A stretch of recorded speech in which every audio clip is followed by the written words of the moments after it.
Hello, Taurus. Venus is in conjunct Ceres on the 15th, and on the 22nd, Venus opposes Pluto. Now, that's going to cause a lot of terse and curt, cold, sharp, even blunt responses in your relationships with others on both sides of the equation, just so you know. Now, let's see how your ruling planet of Venus affects you this month, Taurus. I'm Pastor Rosemary, the Astrology Angel. Thank you for joining us. This is an angelic horoscope transmission from your Taurus angel Asmodel, who resides over your fixed earth nature, and these are his messages for you in love, money, and health. First, the priority, the love transmission. The mighty archangel Uriel resides over all the earth signs, and he is the one you'd want to pray to in case you need some kind of assistance with something. But if you want to be able to be taught or teach others, you have to focus on Asmodel.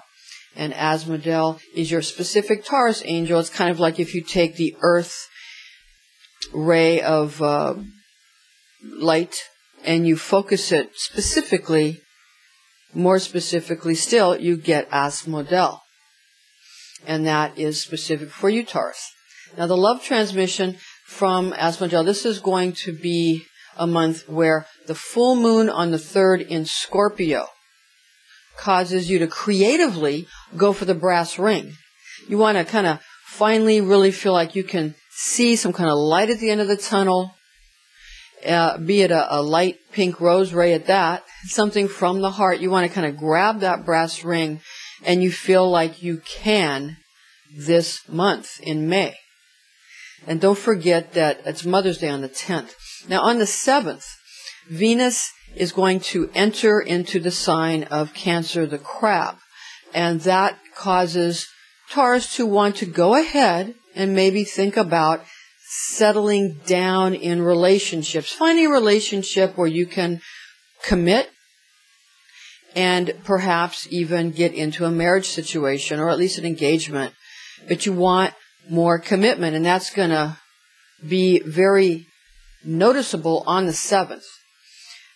And it's going to last through Mother's Day on the 10th, and that'll make Mom happy, and the maternal side of the family. And also, though, on the 15th, with Venus in conjunct Ceres, you're going to find that Mom on the 15th is going to become very protective of her own children, the maternal side of the family, Mom or Grandma or great-grandma, whoever.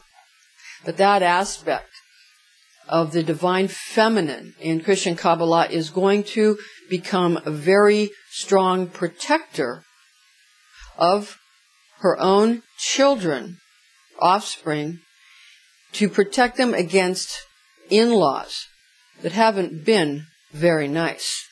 So that's what's going to happen. So if you have people in your family that are in-laws, it's probably a good month to be friendly to them and kind or considerate or compassionate at least. Because if you don't, the maternal aspect's going to sort of become upset. So you don't want to allow that. You want to sort of find compassion, and you'll do a lot better. Now, on the 17th, the new moon in Taurus is going to cause the haves, those who say, well, I have this and I have that. It's going to cause them to have a wet blanket thrown over them, so to speak, and allow those who don't have so much to work amongst themselves in order to become equal to those who have. So it's not that the haves have to lose what they have.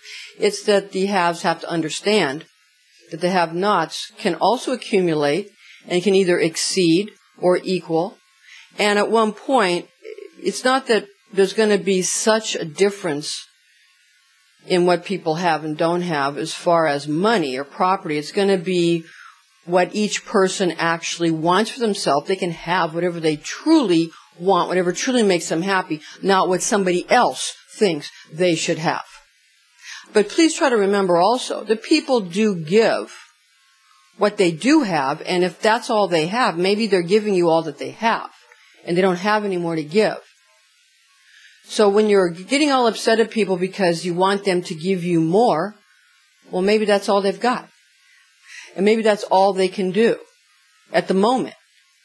So if you want something, maybe you should produce it. For example, if you want a group who does a certain thing, you should start that group if there isn't one in your locality. You know, if there's not something that you want where you are, and rather than whining and complaining about it, you should start it. You start it. You take the initiative.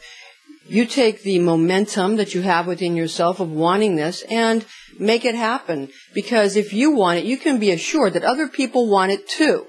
And other people feel the same way. So if you either speak up for others or you create something for others, there's always going to be those who are going to want the same thing and are going to benefit from what you've created, Taurus. So go ahead. This is the month, May, to do that. Because, again, the full moon in Scorpio and the new moon in Taurus, yeah, it'll put a wet blanket on you. But please understand that that'll help you. Because all of this feeling like trying to figure out what you have and feeling like that's secure, it is. However, that's secure for you. It doesn't give you the ability or the permission to control other people who may want something different. So you need to understand, you need to allow people their honor and allow people to have what they want rather than what you want for them. And your relationships will be much better. Because, again, they're going to have things now, and you won't be able to control them by controlling what they have. That doesn't mean you have to lose what you have. You understand. All right, now, this is going to affect your money very largely, and it's going to affect your relationships. But it'll affect your money in a good way. It'll affect your relationships in a good way as long as you see how that's possible. Now, inconjunct doesn't mean conjunct. So these inconjunct aspects to Ceres, which is the Great Mother, these aspects are challenging. They're not friendly. Conjunction is friendly. Inconjunct is challenging. So these are inconjunct, challenging, rather than conjunct, friendly. So just understand that. Now, money. Your money matters from Asmodel. Avoid high-pressure sales techniques on May Day on the 1st, because we have a Venus sextile Cora. It's a canoodling relationship between Cora and Venus. And again, high-pressure sales techniques are going to be coming at you, and you would do well to avoid that kind of thing, or just don't react strongly to it. It's just high-pressure sales, that's all. Just understand that. People trying to strong-arm people into buying things or force people into buying things. Just understand that. And you don't have to fight back so hard. You can just take your time. And don't let them get you all upset. If you take your time, then it stops being such a big deal. And everybody's able to work things out better if you take your time. There's no reason to get all upset about things. You know, the more warriors we have, the more war we have. The more doctors we have, the more sickness we have. And this is from the Zohar. And the more, emergency the more emergency facilities we have, and the more ambulances we have, the more emergencies we have. Because everybody gets all upset. You just calm down. We don't need all that. It's just for people to feel important, that's all. People want to feel so important, like they're so important. That's all that is. So if you just stay calm, then we don't need all that. And nobody has to pay for all that because it's not necessary. All right, now, there's also an aspect on the 10th, on Mother's Day, of Venus in conjunct Saturn. And that's going to affect your relationship, Taurus, with the maternal aspect of your life, with the feminine half of God that everybody loves to beat up so much and talk badly about, okay? Because of all this difficulty and challenging aspect with the feminine aspect of God, the Divine Mother, because Binah is, Saturn is the Divine Mother, and you can say that Kronos is also the father, but it gets, you can argue about that. But basically, the Divine Mother resides in Saturn. So understand that these aspects, like Allah or Alat, they're different sides of the same coin, the male and the female, and different sides of the tree of life. So just understand that. Now this aspect, this inconjunct aspect, is going to cause a giant green sort of echo wave of giant, green movement wave, a societal wave against existing laws. And right now Saturn is retrograde in Sagittarius. So the perception is that laws are going backwards to medieval ways, causing this giant wave of social correctness or political correctness to sort of come at these perceived, because of Saturn retrograde in Sagittarius, medieval laws. The problem is that when push comes to shove, these people that are into this, everything should be free and everybody should just do whatever they want and there shouldn't be any laws. These kind of people, they're not there when push comes to shove. They're out the door. When it really gets rough, people who are into these social movements that are sort of on that too much liberal side, not libertarian, but just sort of wishy-washy liberal side, those people are not there when it really gets rough. They're gone. And the only people that really are there are people who are very good with dealing with Saturnine laws. Those people are there. But those people aren't there to hear you whine. They're there for you to contribute and for everybody to get along. And can we all contribute? And how do we contribute? Not what can I get, but how can we contribute? And that's the difference.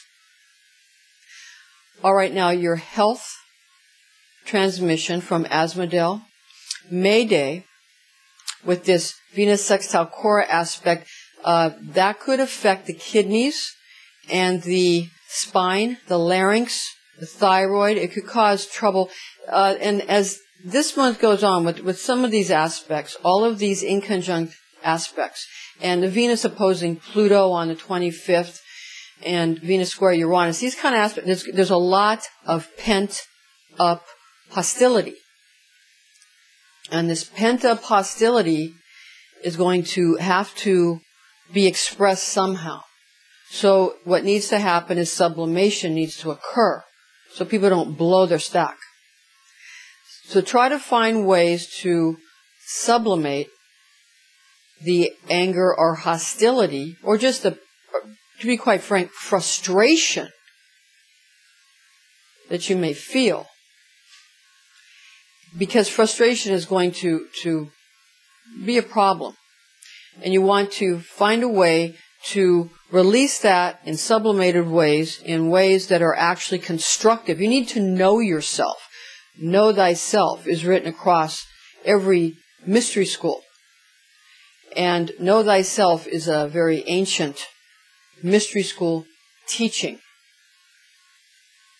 And knowing yourself, you have to know where you will do something that might be harmful to yourself or others, and then use that energy in a positive, productive way to actually contribute to society in a productive way rather than in a negative way. Because if you're feeling bad,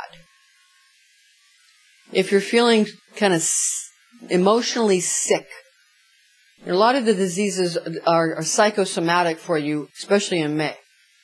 If you're feeling emotionally sick, that's because you're thinking about why you're having need in your heart instead of projecting contribution from your heart. Instead of saying, how can I contribute from my heart chakra, you're saying, how can I receive into my heart chakra? And that's going to make you feel worse and worse and worse. And again, the heart is the beast. It needs to contribute. That's what needs to be done. And the third eye that usually receives information, it needs to project. And that's the difference between remote viewing and remote influencing, or the difference between psychic ability and influencing ability or magic. Because psychic ability is just remote viewing or remote hearing or whatever. And magical ability or miracles is nothing but remote influencing. And people who try to use their focus in a hard way that I'm going to concentrate, that doesn't work. It doesn't work. The people who are just playing, they're the ones who are going to manifest, not people who are adults trying to force things on other people. But people who are just playing, those are the people who actually, because they're not trying to control it. You're trying to control it. You have the lust for results, and you're not going to get anywhere when you have the lust for results. You have to let it all go. Just imagine and don't try to control it. And play. And then you have to play with reality, and then you start to affect it. But if you're trying so hard to control it, it'll control you. You won't control it. That's a lesson all adults need to learn. All right, now, Taurus, for your, and remember, again, for the health transmission, a lot of psychosomatic illnesses are going to pop up. You really should visit a good naturopath if you have a problem, or a licensed homeopathic physician, naturopathic physician, or a licensed acupuncturist. And there are some MDs who are great with homeopathy and naturopathic, and there's some physicians that have learned ancient techniques of the Chinese chiropractors, the ancient techniques. Those people have a wealth of knowledge. The MDs that have learned all that have a wealth of knowledge, and they should be sought after. Because they've gone the extra mile to combine these worlds, which is very helpful. Okay, now the afterglow for you, Taurus, in May, we've highlighted some planetary facets that we feel are important for you. On May 1st, we have Venus sextile Cora. On the 7th of May, Venus has an ingress into Cancer. On May 10th, Venus in conjunct Saturn. And remember, in conjunct is challenging, and remember that Saturn is retrograde in Sagittarius currently. So a lot of this perception of things going back, because Sagittarius is I perceive. May 15th, Venus in conjunct Ceres. Ceres is the Divine Mother. That's a social movement sort of in conflict with the Divine Mother. On the 22nd, Venus opposing Pluto. That may put Taurus in an opposition to Scorpio, or Libra in an opposition to Scorpio, and put Libra and Taurus on the same side. On May 25th, Venus square Uranus. That's kind of with Aquarius and Taurus, sort of again, a discipline competition. And on May 29th, Venus square Cora. And again, that's more of a disciplined competition. And you don't, you don't want to get into too much all or nothing behavior, or be so flippant with people. And if you're terse, that's okay, as long as you're honest. All right, Taurus. Thank you for joining us. I'm Pastor Rosemary, the Astrology Angel, and join us again next month.